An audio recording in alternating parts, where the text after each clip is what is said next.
Today's topic is all around thriving in the new world of work. We are all going through major changes in how we work. I am tuning, you're probably tuning in from home. I'm broadcasting live from home, and a lot of conferences are virtual, and there's just a whole new way of work. And I couldn't think of a better group of people to be discussing this topic with. And also, I wanted to share with you the conference that this group of people are putting on together.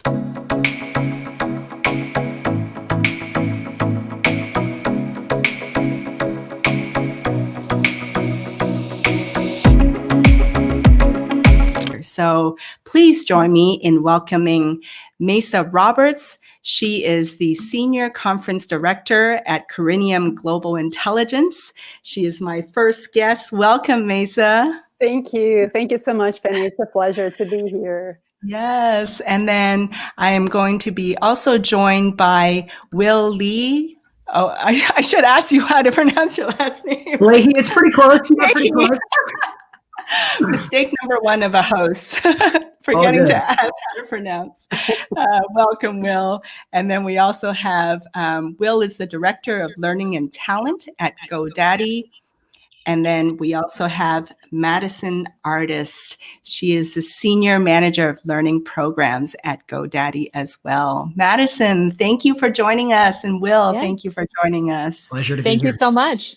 Oh, and definitely connect with all of them. You can see their names there. But let's start with Maisa. Maisa, please introduce yourself a bit. You and I kind of actually met through Sean Storer, who is VP at Dallas Chamber of Commerce. And the last time we saw each other, we were in Florida at one of your events, your Chief Learning Officer event. So how things have changed. Good old days. Physical events. Hotels. This year has been incredible changes, right? Especially like most industries, the event space was also highly affected by COVID-19 and with travel bans and stay-at-home mandates. And basically overnight, we've had to pivot all of our physical events planned for 2020 to the virtual space. Wow. Yeah. And tell us a little bit about what Corinium does. So Corinium is a global events management organization. We put together events all over the world within several different industries. And we're based in the UK, but we have offices all over the world. We all work remotely, so we didn't have to shift when that big change happened, but we did have to shift all of our events. So my role at Corinium is, I'm a senior conference director. So I really oversee the production of our events within data and analytics, CX, and talent and learning and development. And then my role is to really develop the programs, invite speakers, do the on-site management for the events, and then all the post-event related processes as well. Awesome. And I actually see Sean in the comments. Look at that. Sean Stories. Look at those familiar faces, right? Yes. And then Will, I met you at the same event. You were actually with Virgin Orbit at that time, and now you are with GoDaddy. So tell us about your transition and what have you been up to since then? Yeah.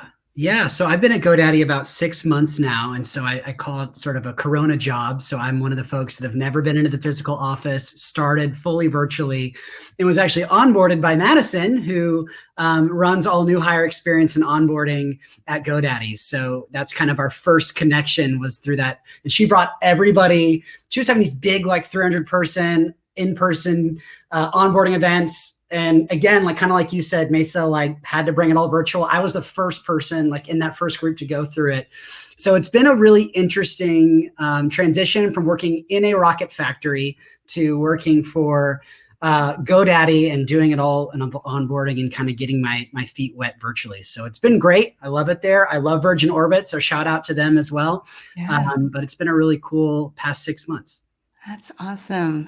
And you, Madison, tell us a little bit about your background and how you ended up at GoDaddy. Yeah, absolutely. So I've been at GoDaddy just over a year. I actually hit my year anniversary just last month, which was pretty awesome. Prior to GoDaddy, I was working at Tesla. So I worked out of the Gigafactory in Reno, so the biggest battery factory in the world. That was pretty awesome. And prior to that, I did actually spend some time at Apple as well. So I got to GoDaddy. Just felt like I was, ready for the next thing. There was a tremendous opportunity. Networking definitely played a part in that transition of hearing about this great company and this great opportunity. And I was like, man, tell me more. And it was an opportunity to fully run onboarding and get into some new spaces that I had been exposed to, but hadn't had the opportunity to fully grow in them. So it was kind of like the stars all aligned perfectly just about a year ago for me to take that next step. And I've honestly loved every second of it. I moved to a new city and started a new job and got a solid 3 months in office, and then COVID hit and went through that with everyone else. So it's been quite a year. It sure has been. Yeah. And I was going through some videos actually of, I think it was on one of your LinkedIn profiles, and it showed the GoDaddy offices, and they had like a rock climbing wall, I think I saw, right? So Will, you missed out. I know. I just go and peek through the window sometimes. Someday, yeah. Well, let's jump right into it and have a chat, because all of you, and we're actually going to all be on Corinium's Talent Talks conference next week, and so we got to talking and talking about how to thrive in this new world of work. There's going to be a lot of different panels, but before we get into that, Maisa, a big part of the event industry, right, has been very severely impacted by COVID, by the pandemic. We don't get to physically see each other and network and all that. So from your point of view as a event organizer, what have you seen in the industry? So, like I was saying, we were highly impacted, yes, like every other industry has been, or most of the industries. And we had a full schedule of 2020 events that were physical with venues booked, and we had to shift them to virtual to the virtual environment. And I do have to say, I'm very proud of our team for, how quickly and efficiently we were able to do that. Everyone had to learn new skills, and some of us had their roles completely transformed overnight. Take our operations team, for example. Their role is really about overseeing all the logistics of the events, and then instead of doing venue selection or overseeing travel, they're now shifting to having to do all of the operations fully digitally. So instead of venue selection, they're doing demo selection, platform selection with demos, and instead of menu selection, they're arranging meal delivery services. It's It's completely shifted the way we look at the attendee and sponsor experience. Fast forward to 9 months later, we now have produced and delivered a bunch of really successful virtual events, and we have a full 2021 schedule planned as well. So we're looking forward to it. I think it was a good opportunity to reinvent ourselves. Absolutely. In a way. Yeah. What do you think was the biggest challenge? That's a great question. I think, when we talk about COVID-19 and the big shift to remote work and how that's accelerated digital transformation in so many industries, I think the same applies to the conference business. For a few years now, everyone in the conference space has talked about live streaming and virtual attendance, things like virtual badges, and just really reimagining the future of event experiences. And now suddenly we are here and we actually need to reinvent ourselves and what an event looks like and feels like. And I think that's a great opportunity that we've taken advantage of. And also expanding the reach, right? Virtual events allow you to expand broader audiences. And for example, on a practical note, one of the biggest challenges for a producer is to get speakers to commit their time away from the office, away from their families. And then when you move to a virtual environment, you remove some of those barriers. So we've seen a surge of new speakers that were really excited to work with that may not have been able to work with us prior to this, So So true. Yeah. And even now, like as I'm looking at some of the comments, we have Jordan Caro. Shout out to Jordan from Mexico. So he's tuning in from Mexico. Very cool. And we have Mahamza from Uganda. Wow, that's cool. Very, very cool. Yeah. Chris from Tampa. Yeah, just all over now. Like it really does open up a lot of opportunities. And so tell me, like, any other opportunities or things that have kind of come out of these challenges that you've seen? I think from us individually as conference professionals, like we've been able to acquire new skills for sure. Like, because navigating the virtual world, there's so many more moving parts that didn't exist, in a physical event world. So personally for us, I think that's a great opportunity for development and acquiring new skills. And I think, expanding the reach as well for, audiences and new industries. It's been a great opportunity in that sense. We do miss, our networking face-to-face. Yeah. But I think there's, we make do here. there's so many pros as well to physical events. And we think, moving forward, we hope and we look forward to the day when we're able to meet in person again. But we do think that there will be a hybrid component to all of our events moving forward. Yeah, more opportunities for that, for sure. Yeah. The technology's kind of caught up as well, right? Yeah. Yes, for sure. I never even learned about StreamYard, and now we're going live on StreamYard, and I'm sure there's a whole bunch of conference software as well now as well. Yes. That's most of our, our operations team's time now is testing, developing, making sure that the platforms are good for us and all that. So, for sure. Yeah. And then, like, as you go about organizing these events, and I'm sure like the pandemic has impacted maybe some of the topics even, how have you adjusted, or how do you decide different conference themes and speakers as you move forward and navigate these new times? Yeah, that's a great question. And that's kind of my area of passion as well. So, really the goal of a business event is to provide opportunities of education and networking. And, business conferences are professional gatherings where people are seeking to learn new information that will help them succeed or progress in their roles, and also to build those invaluable professional relationships. So my role as a producer is to really tune into those drivers and the challenges, the trends, opportunities that everyone in our audience is facing. And that means we have a research phase for all of our events. And that hasn't changed, right? We still have that. It may have been shortened, and we need to do it with more agility.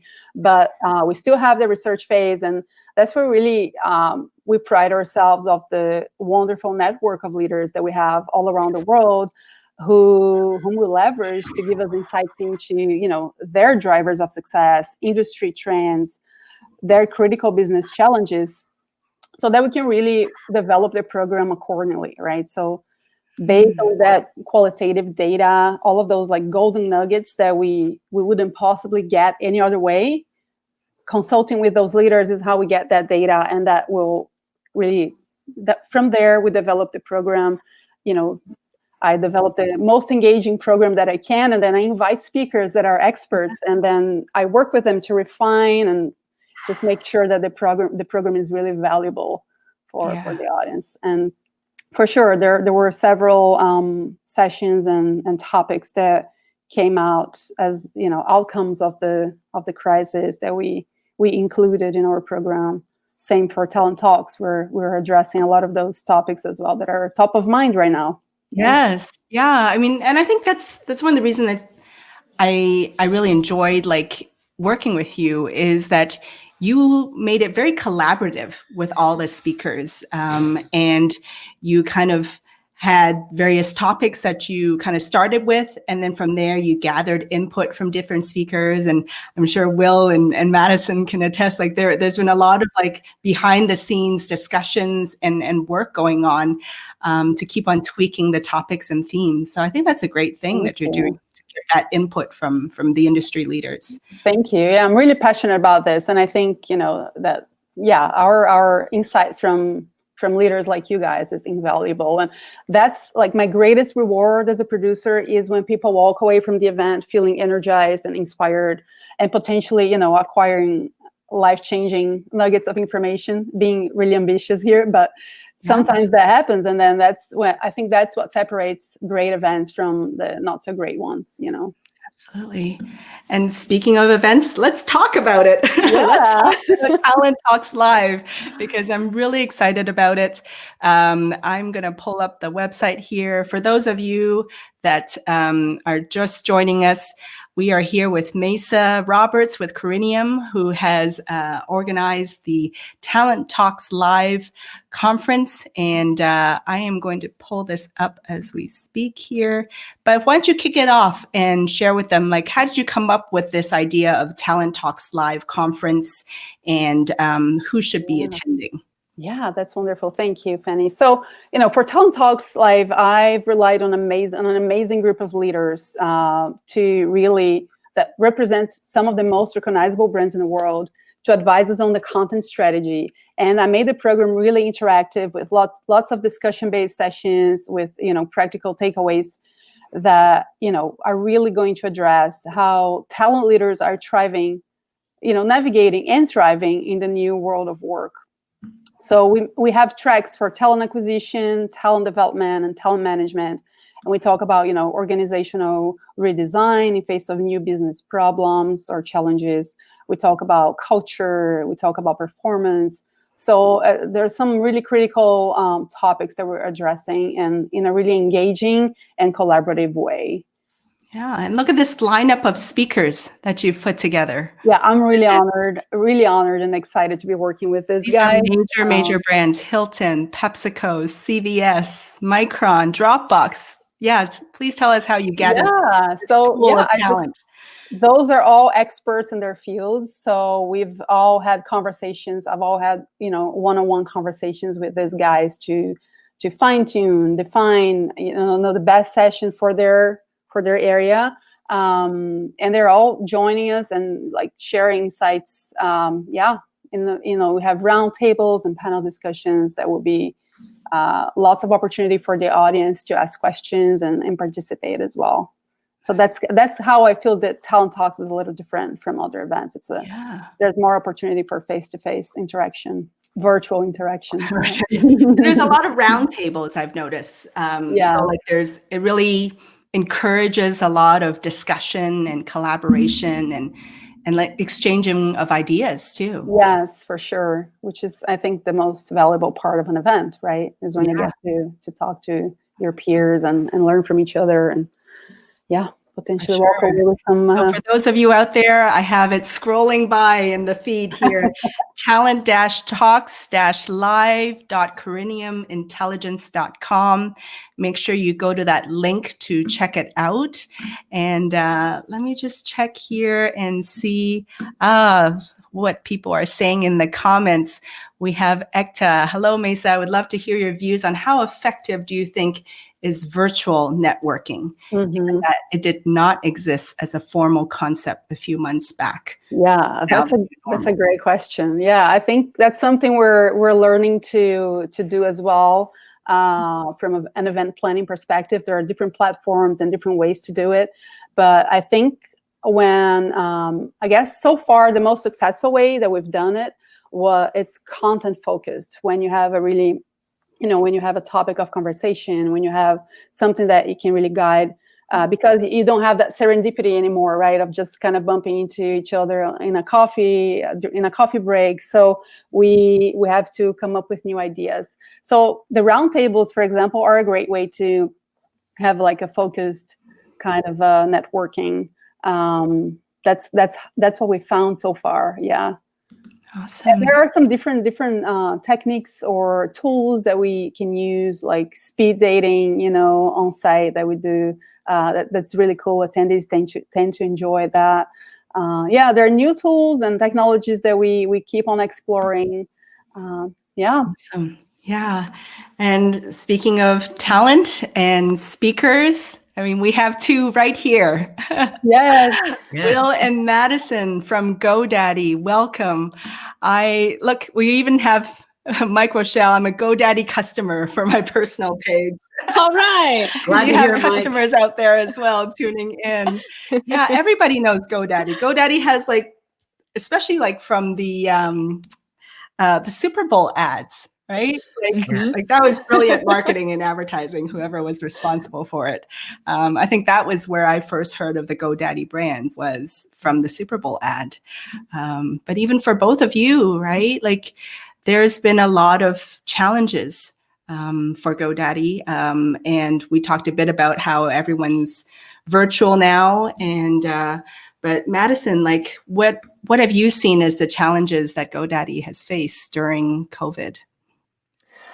I think it was really the transition to work from home. So many of us were going into the office. That was just, sort of how it was. We were getting together, and in Arizona, the headquarters of GoDaddy is in the Arizona area. It's basically split over 3 offices in sort of the Phoenix area. And that's where the majority of our care guides sit. Those are the folks who are sort of in that call center environment, directly helping our customers. And traditionally, they work from the office.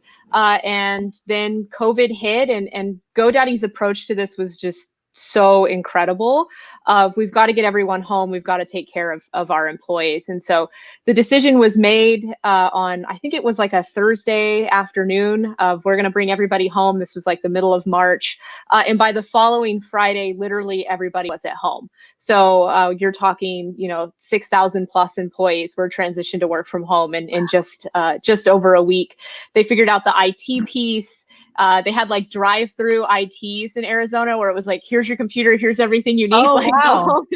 go home and set it up. It was pretty incredible to sort of watch from afar. I'm up here in Seattle area, so kind of just saw it and saw some of the teams really involved with it. But it was really just, how do we get everybody home and back to feeling like they can do their job from home very quickly. And then over the last few months, it's been very much like, okay, now how do we support people in home long term?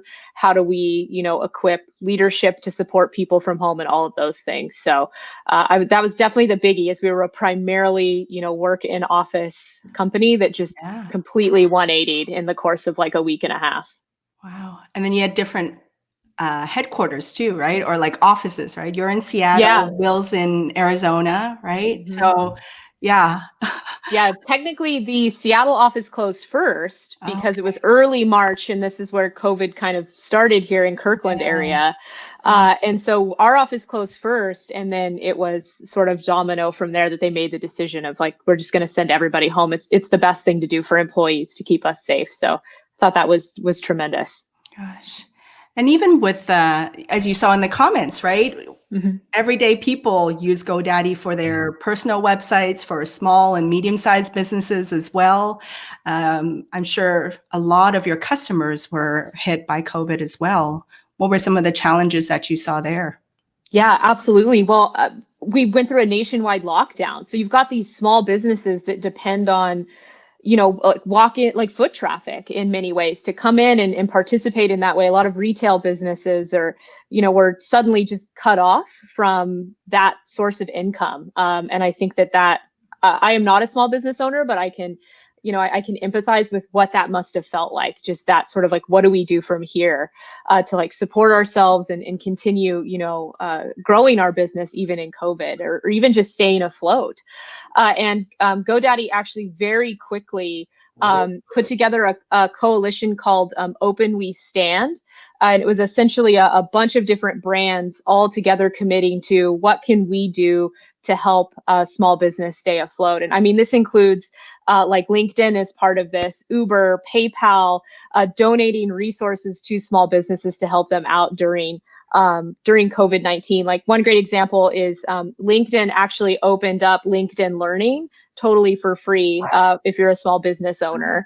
And then they've created like a small business resources that you can access and all kinds of different things. So GoDaddy led that charge and got all these other businesses on board and was like, help us keep these people afloat. And that's something that they've continued throughout the summer. They just had this incredible event called Open 2020, where it was in many ways a virtual networking event that we heard about, where we brought customers together and had them attend roundtables and panels with people from GoDaddy, with care guides. And they were expecting, they were hoping for a thousand of our customers.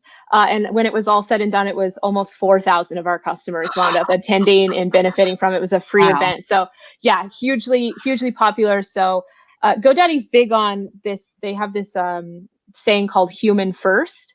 And it very much extends to the employees and to our customers. So it's been just a really incredible thing to be a part of. And you have a fan. See, here's another GoDaddy fan, Tom. GoDaddy was extremely useful, helpful when we launched our company 3+ years ago. Now utilizing it for Office 365. Love it. I love it. There you go. Your reach is everywhere. Excellent. And Will, you are leading up some leadership initiatives as well since you've joined GoDaddy. And but I'm sure like that has changed as well, even just meeting up with the leadership virtually and organizing and communicating. Like, how has that changed for you and what have you seen? Yeah, I mean, I think the biggest change in the leader development landscape has largely been around, there's been a shift in the competencies and needs of leaders. So we're asking leaders right now to lead through crisis. And that's not a typical topic or something a first-time leader has experience with. So we're asking leaders to lead through crisis. Oh, and by the way, also we're asking you to do that virtually. And so really our team has been rallying around how can we support our leaders and what's a pretty impossible task? Because everything about leading through crisis is, have a balanced emotional state and be really available and share credible information. Well, we don't have a lot of credible information right now. And it's hard to be available virtually. And who has a balanced emotional state in 2020? And so these folks need support. We're asking you to do the impossible as leaders. And so what Madison and I and our team have done have really tried to support with new curriculum on leading virtually. And we're trying to just invest in leaders' mental health because you're not like, forget taking care of yourself. You're taking care of 5, 6, 7, 8, 20 teammates. And it's really, really hard. And so my advice to folks have been really invest in your frontline leaders now more than ever. So we've shined a spotlight there, but we're also learning real time. So there's not some book about how to do this. And so it's been a lot of conferences and learning and asking what other people are doing and what's working and roundtables. So it's a big reason I'm a part of this community is because we're all learning together. But that's been a huge focus over the last 6 months for us at GoDaddy. Yeah. And I've really been inspired by all the push to bring more awareness to mental health and even just like mindset over the last 6 months that I've seen, like just more articles, more things in the news, more initiatives in organizations around mindset and mental health. So I'm glad you brought that up, Will. Thank you. And yeah, who knows, like day in, day out, we could wake up perfectly happy and ready to go. Yeah. And then the juggle, right? Like, got my dog barking, my kids, and all that. A lot of people aren't taking their vacation, right? Because like, where am I going to go? And so, we're helping leaders say, hey, prioritize flexibility for your teams, prioritize flexibility for yourself. Go take your vacation. Like, I don't care if you just go from your living room couch to another room. Like, if that's your vacation, take it. We have to prioritize mental health right now. We have to prioritize flexibility. Our schedules are crazy. We have kids and animals and relatives coming in and out of our houses. And so we did a whole initiative on flexibility and how can we provide the maximum amount of flexibility. And I think that's really, really important right now for our mental health. Absolutely. And for those of you in the audience, let us know what has been your biggest challenge with working from home and being remote from the rest of your team and your office. What has been your biggest challenge this year from working remotely? And also let us know any comments or questions you have for the panel, and just post them in the comments and we'll bring it up and have them answer them and share it. And Madison, like you head up learning programs and you've been at GoDaddy for a while now, but you also kind of like shape the culture, right? And grow talent. That's a lot easier to do when we're in workshops and, classroom settings. And how are you doing that virtually right now? Well, I really resonated actually a lot with what Maisa said about thinking through, like, how do you take all these great things that you did in person and shift them, virtually, particularly around the networking piece. When people start a job, a big part of that is meeting your coworkers or meeting other people who are, doing the same thing you're doing, or some of that just like water cooler chat that you don't get. So to a certain extent with virtual events, we've tried to recreate that. So utilizing virtual tools to create like smaller rooms where people can chat about a given topic.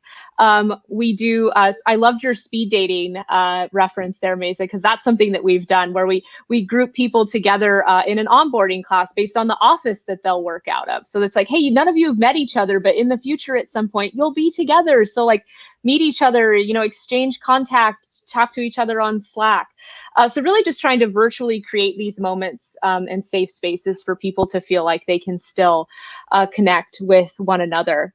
Will really hit on something too of really leaning into our people leaders during this time, because they're really the ones who are going to help us take that further and foster that every day. So some of that leading virtually content that we put together was a little bit of back to basics for leaders in some ways of hey, like, let's talk about trust in a virtual environment. Like, not too much has changed, but like, let's talk about what that looks like, or being sure to, assume some positive intent in this virtual time with our teams, and making sure you're embracing empathy with the folks that you're leading. And honestly, that leading virtually class that we put together, it wound up being like, half of it wound up being therapy for our leaders, and an opportunity to believe it. be like, yeah, an opportunity to be like, this is hard, this sucks, this is what I've been doing on my teams, this is where I crashed and burned. And it was just a huge success in terms of just letting leaders share with each other, which is something that they had lost in this moment. So I think just being mindful of where can you, bring those moments together to give people the opportunity to talk with each other, and then leaning in on your leaders and giving them the tool, like kind of a toolkit to go out and embrace their teams in a virtual way, and continue to keep that culture alive. So true, because we miss out on the walking down the hallway and just chit chat, right? Yeah. Now we have to schedule a Teams meeting or a Zoom meeting. Like, there's like all these extra steps, and it's just harder to get that kind of ad hoc drive by, walk by kind of chit chat. Yeah, for sure. Yeah.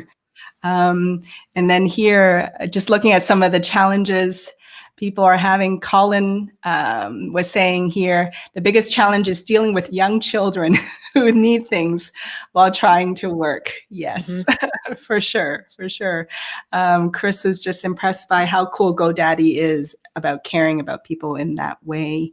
And Ekta was saying, thank you for sharing your point of view of focus of GoDaddy on mental and emotional well-being for leaders and employees. With work hours increasing, hopping from one meeting to another hardly leaves team with anything to do anything else. It's so true. Touch on that, actually. That was actually a topic in our training. Yeah. Yeah. Madison makes everyone go into their calendar in our training and do a meeting audit and say, does this have to be the full amount of time? Can you subtract 15 minutes from it? And or do you need it at all? And we were just in a meeting together, what is it, like 2 days ago, where we both looked at each other like, I don't think we need to be in that meeting, and just like being intentional about it and creating and normalizing that behavior and creating that as a part of your culture. Madison is sort of like getting us all into shape with that. I think that. A meeting audit. Yeah. Meeting audit. Yes. And it's just a reminder. It's like we've gotten into this virtual environment and we kind of forgot some of these things, I feel like, or we're accepting things as normal when they don't necessarily have to be. So part of this with our leaders was just bringing them back to that and saying, ask the question, do you need the meeting? Does it need to be as long as it is? Do you need to have every one-on-one in front of a camera? Can you both get outside and take a walk and experience the conversation in a new way? So some of it, I think, was just regrounding them in some basics that they knew, but we've just gotten so caught up in 2020 that we've kind of forgotten about, and we're trying to keep up with our kids at home and they're needing something, and it's hard to forget some of that stuff. So my job to bring them back to reality a little bit and make things easier. I love that idea. And even just, I never even thought of that. Like, just even giving people permission to have a meeting while walking outside. And, sometimes people get their juices and brainstorming ideas from just being in movement and being outside even. So that's a Yep. brilliant idea. Yeah. Yeah, I love that idea. Might apply that in my There you next go. one. I can't wait to hear about it. Yeah. And then to your point, Will, about flexibility, like leaders just giving that flexibility to people that we don't have to be all sitting at our desk having our meeting. We could have that kind of exchange and spark more ideas possibly. Yeah, or, giving permission to work a bit of a wacky schedule, I mean, our time commitments are not as structured as they once were, and we don't have all the players in the game that we're used to having to help us for whatever reason. And so we encourage all of our leaders to say, hey, let's just start from scratch. What would be an optimal schedule for you? And maybe we can do some of it. Maybe some of it doesn't make sense, but let's just reopen the discussion because we've never had it. Yeah. And there's been some really good outcomes from that. And even Madison and I kind of work weird schedules because that's what's most productive, and that's okay. Absolutely. Actually, we have a question from Heidi here. How do you address concerns that remote working will hinder career advancement? Have you heard concerns like that? And how do you address that?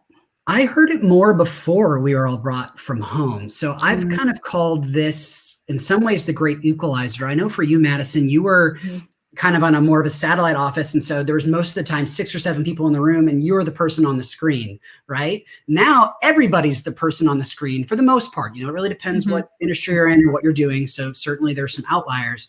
But I see this as kind of creating more of an even playing field for folks that are remote. Yep. And I think there are some managers or leaders that just don't like it, that are still not prepared to lead in this environment. And so I think that's part of the challenge that Madison and I have taken on, is to say, hey, leaders, it should never hinder career advancement that somebody's working from home. In fact, that's a poor reflection on you as a leader, not the employee, that you haven't given them the tools or resources or exposure that they need.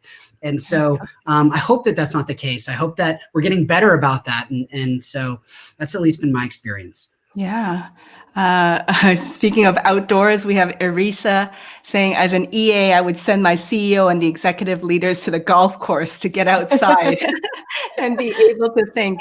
Yes, been working Very on smart. grounding people and re-educating them. Very Yes. smart. Well, now they're forced to. Yeah. Yep. That's knowing your audience right there and what they need. Yep. Now, Will, you kind of went through this process of onboarding virtually, right? Yeah. You joined GoDaddy in the midst of this pandemic. How have you seen new hires kind of get onboarded and feel like they're part of the organization and part of the culture? It is hard. I'll just say that. It is really hard to do. And this might come as a shock to everybody, but I am an extrovert. I know that's insane to wrap your mind around, but I am an in-person type of person. And some people are thriving in this environment. And I wouldn't say I'm not, but I like to be on stage. I like to be around people. I'm really into that. And so it's been really difficult for me. And I've had some coaching from my wife and friends and other people. I'm thankful that Madison runs the program and makes it super engaging and figures out a way to have different networking events, connectivity. And so I think people are doing their best. I've found, for me personally, I have to be more intentional about finding ways to connect so that I fill my bucket in that way. Yeah. And so there are different organizations you can join. I just put time on people's calendar. What I missed the most is when you have a meeting and then the meeting after the meeting, when you're kind of walking out of the meeting together. You're like, how do you feel like that went? The truth comes out then. Yes. So I've been doing that via Slack and saying, hey, do you have a second to jump on a call? So we can sort of simulate some of those important connectivity debrief moments. But also giving people room to say, no, I need a break or I'm not into it. But for me, that's been helpful. But in terms of your organization, providing those opportunities, providing Slack channels, community, that's really, really important. And so the name of the game for Madison and I the past 6 months is community creation, space for community. And so that can be virtual, that can be done through, we just launched something called the Leadership Hub where leaders can get together and have conversations. There's different Slack channels for all kinds of different groups or projects or whatever you need, and just really doubling down on that. And then surveying your company as much as possible. Is this working? What do you want more of? What do you want less of? And fine tuning. And we're doing a lot of that. Oh, that's brilliant. Yeah. I mean, that ties into the question I had next was how do you build community virtually? right? What are some of those other initiatives? You mentioned some of them, Will. Madison, are there things that you're putting in the future or working on right now to build community virtually with the whole GoDaddy and maybe even with your customers too? Yeah, from an internal perspective, we'll touch on a little bit, but something we've recently leaned into is what we're calling Leadership Hub. And, before Leadership Hub was where you went to just find like process docs, right? So very process heavy, how-to guides. Here's how you process this task in Workday, right? Like those kinds of things. And really what we saw when we started rolling out some of this leading virtually content was that managers were hungry to talk to each other. They were hungry to connect and learn from each other. Like, we got so many survey results of more of this, please. Loved hearing from my peers. And that kind of got my wheels turning of like, we really need to create a space where this happens organically. And so thus Leadership Hub 2.0 was born. And there's still that portion of it of, go here for all your process stuff. But now it's really focused around, here's our philosophy at GoDaddy about leadership. And here's some tips and tricks for like having a great one-on-one, managing remote employees, delivering feedback. We have a leadership blog that we keep updated, and we encourage people to have a conversation within that blog and share what's working for them and what's not working for them. We have an incredibly active People Leader Slack channel that people can get in, and they're encouraged to share. We do tips and tricks regularly within there. So really just trying to be mindful of creating space for people to talk about what's been going on for them. Yeah. Externally, I know many of these events, like what we had that I mentioned at the beginning, that Open 2020, I know that those are on the docket for the future. Of whether the same or slightly different, that I'm not sure of, but I know that this priority of putting our customers first and giving them ways to connect with each other and with us is definitely something that we'll continue to do here. So just trying to find those wins where you can, of like, can we make a discussion about this? Where can we bring other people's opinions in, and create that for them? And same with new hire, with some of the events that we've done of creating those networking moments for them, giving resources to hiring managers.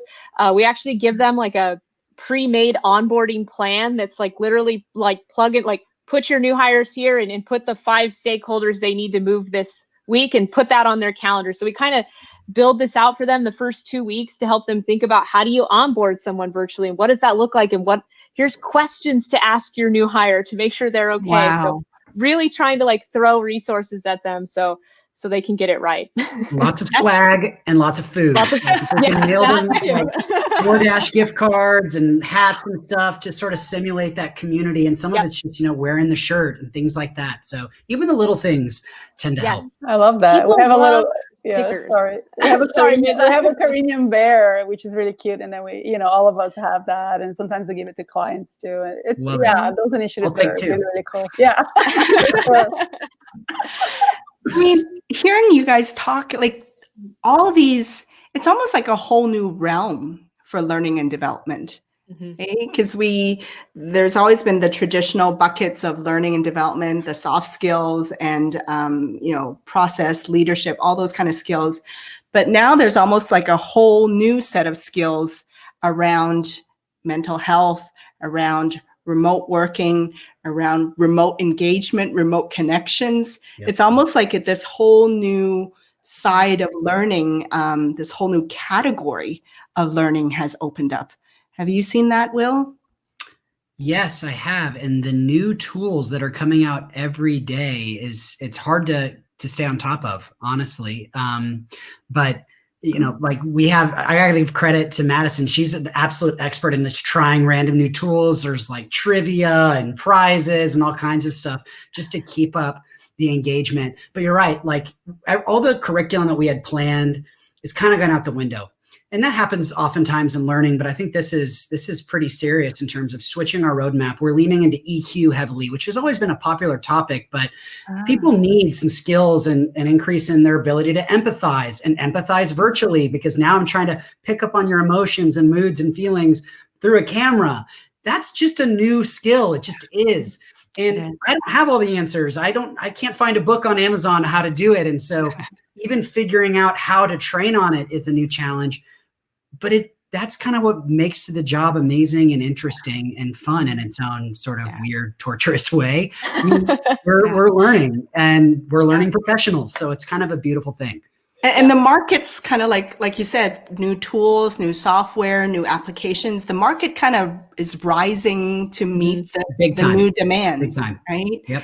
In the comments, Jason said, yes to swag. Yes to swag. Absolutely. Oh, and I love this from Arisa. Don't forget the personal touch with a phone call from someone like me, just to ask if they need anything else. Yeah, just regarding onboarding. Absolutely. Absolutely. Now, when I was preparing for this talk, I was going through both of your your LinkedIn profiles, and like, I swear the brands on your LinkedIn profile, Madison and Will, are like, Fortune 100 kind of companies. And I know a lot of my my audience and a lot of folks right now are going through a lot of career change and losing their jobs in a variety of industries. But, Madison, you were with Apple, with Tesla. Will, you're with Virgin Orbit, LinkedIn, Hulu. I would love for you to maybe share some of your career advice for my audience, and how you went about getting jobs at these big brands. Maybe we start with Madison. Yeah, so Apple was very much started from the bottom, now I'm here kind of mentality. So I actually started in a retail store. I needed a job. I had graduated from college. I was like, I don't know what I'm doing with my life. So it's like, I'm gonna, get a job, and started an Apple store, and just had a series of opportunities presented to me that were new and that I just kind of jumped at.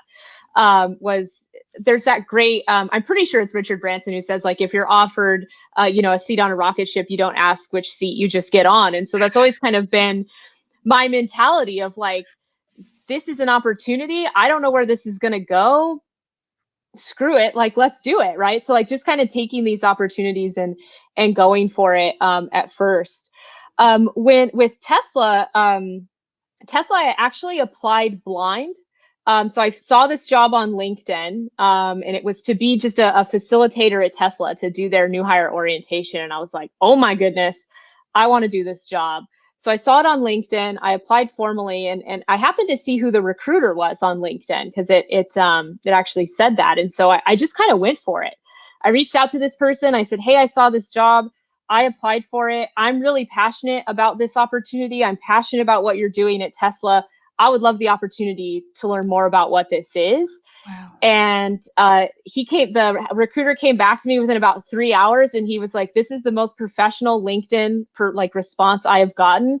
I'd love to chat with you. And I was like, okay. Wow. And then from there, I got the job. And so the advice that he had really given me about reaching out about that was just, I had immediately shared why I was passionate about the role and why I was passionate about the company. And it wasn't the sort of blanket, like, hi, I'm looking for this job, right? Like, I went the extra mile of like, this is why, like, this just fires me up and I want that opportunity. And he said that really stood out to him. So I happened to, take that chance. And then that led to meeting some really incredible people at Tesla that I ultimately networked with through onto GoDaddy. So I think networking plays a part, but you can definitely have that blind reach out. If you're passionate and you're sharing like what it is that excites you about that job, and you happen to find a recruiter or someone who works at that company, like, share that, because it's that genuineness that you want to see and hear of like, man, what is it about this that just like gets you going? So yeah, there's something so contagious about passion, right? Like he obviously felt yours just through a message, through words, right? And then I'm sure you got very specific about it, and that's how people are. Like, even for me, like, those that kind of, as I recruit for SAP jobs and SAP candidates, those that kind of just take that extra step, or they quote something to me from our website or something they saw on our LinkedIn company page, it's like bonus points, right? Like, yes. Whether they're skilled or not, like, that's another thing, but it's like I pay attention to them a little more because they took the extra mile. Yeah. Yeah, I've had when I worked at Tesla, I had a series of interns. So we would market, that we're looking for interns, and I would have interns reach out to me on LinkedIn. It's the same thing as the ones who, like, one intern that I like immediately was like, yes, come aboard, like sent me a video of Elon Musk and was like, I love that he said this in this video. Like, this ties so much to like what I want to do with my career. And I was like, all right, you'll fit in like here perfectly. Done. So just, yeah, like going that extra mile of just like, show me why you're passionate.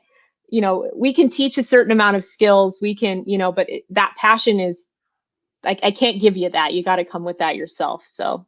Yeah.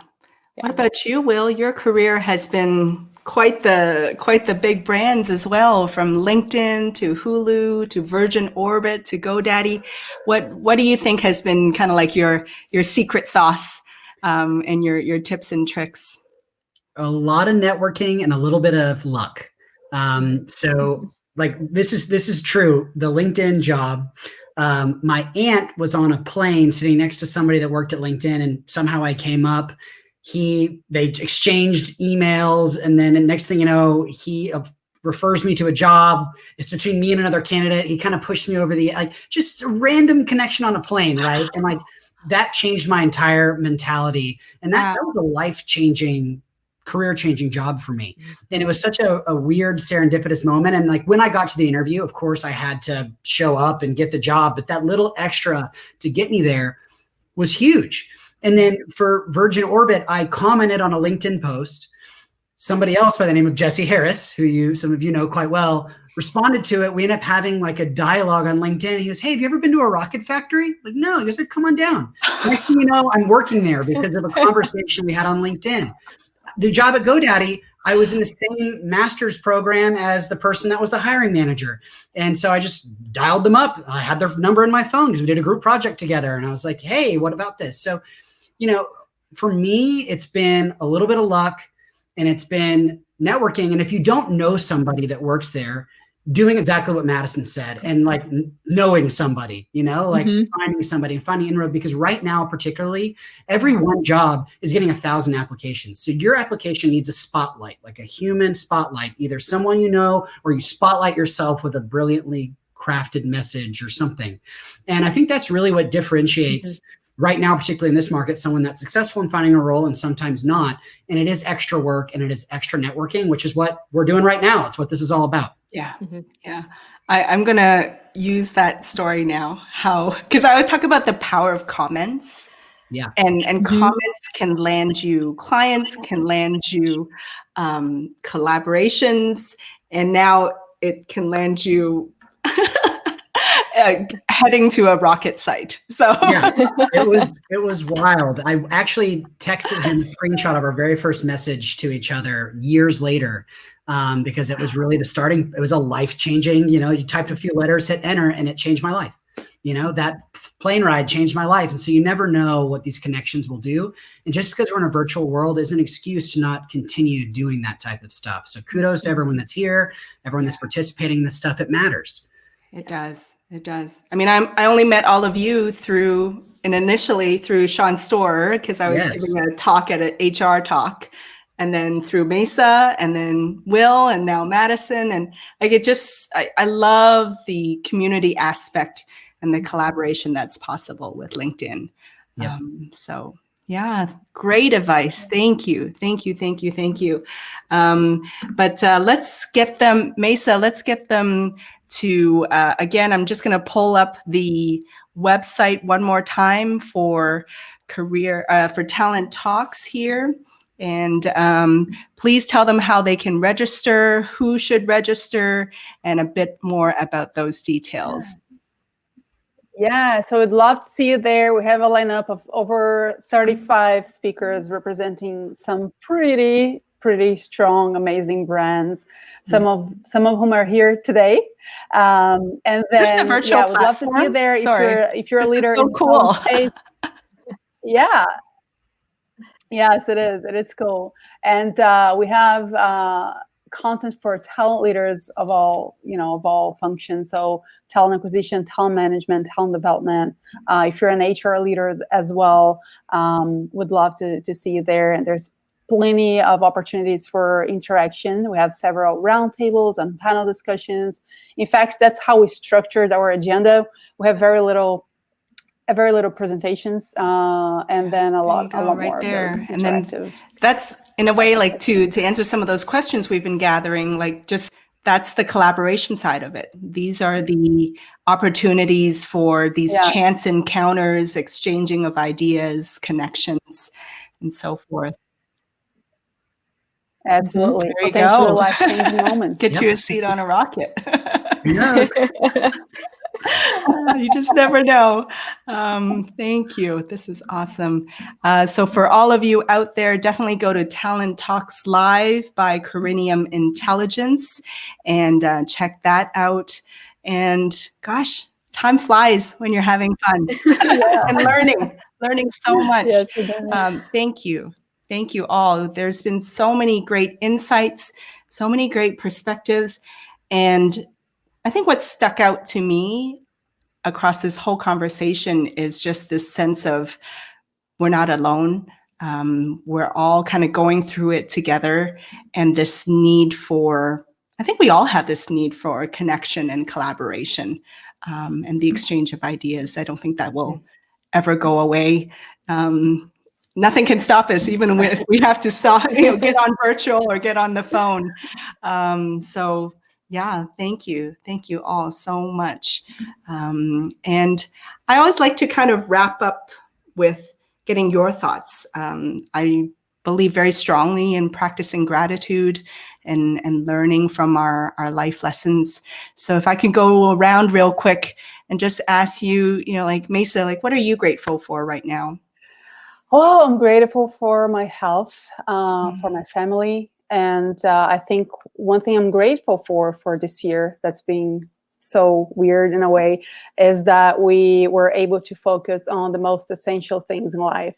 I think that's a reflection that I'm really grateful for to have been able to do. What about you, Will? What are you grateful for right now? I'm grateful that it's cooled down in Arizona. Also you were over 100 for a long time. Yeah, in this transition. So I'm glad to be able to walk outside. But in all honesty, like I think you put it perfectly. I'm really thankful for my health. I'm thankful that I get to do work that I love with people that I care about. Madison, getting to work alongside you every day is an absolute joy, and so I'm thankful for that. Awesome. And you, Madison? Well, I'm grateful to work for a company that's giving me the day off tomorrow. So I'm getting a little bit of a long weekend. What? Will's like, what? I will not be on any of our calls tomorrow, Will.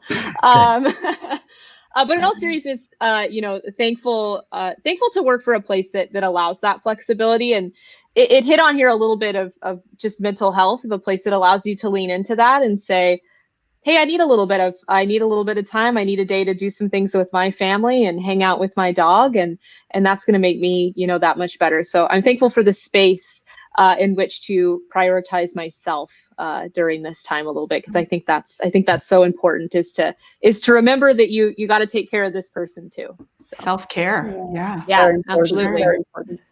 And then a quick life lesson that you'd like to share with the audience, Maisa. Oh, lesson. I think it has to do with what I shared about my feelings of gratitude.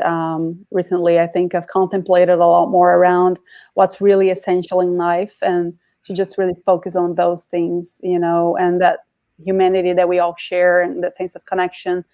I think those are the reflections that I take from this year, which I really think are life lessons. When you're faced with such intense transformation worldwide. And we were able to remove some of our distractions and just focus on what really matters. Mm-hmm. So.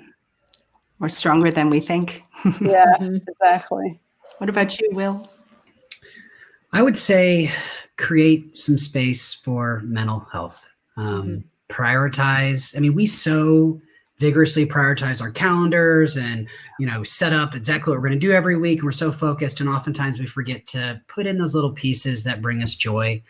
And so I just want to encourage everyone, find a day in the next couple of weeks that you can take off, use your PTO, prioritize your mental health. And right now it's more important than ever that we do that.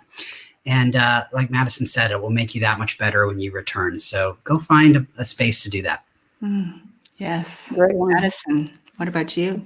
Well, Will stole mine. So There you Always do will. that. it's got to be because we've been talking so much about EQ and like taking care of ourselves, and I think that there's stigma around mental health, and there really shouldn't be. It's like we all struggle. I like to say, you know, with the leaders that I work with, of like being an adult is hard, and then you factor in 2020, and it's like, dang, you know, like there's a lot. So take care of yourself. You know, like you've got to take care of this person first before you can take care of others in the best way. If I've got to get you know, practical or tactical here with a life lesson, I would say apply for the job, even if you can only do 50% of the things on the job description, because if you wait to check all boxes 100%, like you don't have to be in that. You don't have to be able to do 100% of it. So if it's interesting, if you feel like you can do it, apply for that job. And throw in a dose of passion. And throw in a dose of reach passion. out. Like if you're passionate about it and like that's what you want to do, like you can get everything else, I think. So Beautifully said. Thank you. Thank you all so much for your time. Gosh, time flies. Thank you all for watching. Thank you, Maisa. Thank you, Will. Thank you, Madison. Thank you so much for your time. Thank you for sharing with the audience. And for all of you out there, keep on shining, shine your light, share your gifts, share your messages, share your voice with the world through video. Have a wonderful rest of your week, everyone. And thank you. Bye now. Thank you so much. Thank you so Everybody. much.